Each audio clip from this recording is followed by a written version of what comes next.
it's not really clear where the negotiations and the talks inside have got to. To try and understand this a little bit better, I'm going to talk to Nathan Thanki to demand final justice. Nathan, what exactly is going on in there?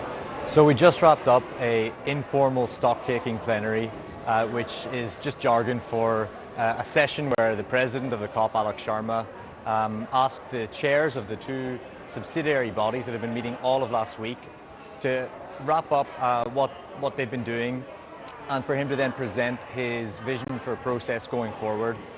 In that plenary, we heard very, very, very frustrated developing countries, all of the developing countries and all of their blocs expressing a deep-seated frustration with how talks are going at the technical level. Their main frustrations revolve around finance issues, where they say that developed countries are unwilling to actually be serious about their commitments on finance, to acknowledge their failure to deliver previous commitments, and are very reluctant and are derailing talks to set new commitments on finance that would really help developing countries in their transitions.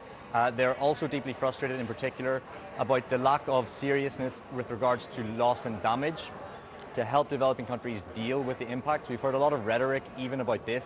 News stories about the Scottish government giving £1 million dominated the cycle.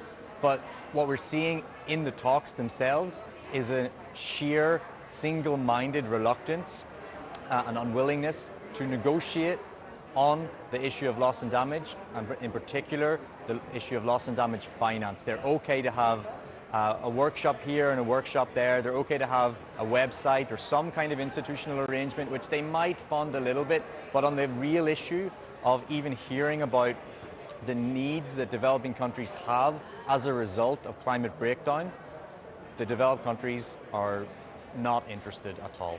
So just to be clear, today is meant to be adaptation and loss and damage day, and what the developing countries want is a separate stream of finance for the damage already done from whatever money might or might not be available for adapting to damage in the future. Is that right? Absolutely. Developing countries are insistent that they are owed finance not just for mitigation, which is to reduce their emissions, and for adapting to climate change, but beyond that, in addition to that, they need finance to deal with the impacts that can't be adapted to. And that's what their key ask has been for many, many years.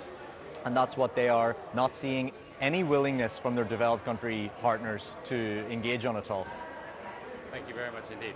So, as you can see, in spite of the rhetoric, loss and damage and adaptation remain two extremely controversial issues here in the COP26, and ones over which the least developed countries are not in agreement with what's being on offer.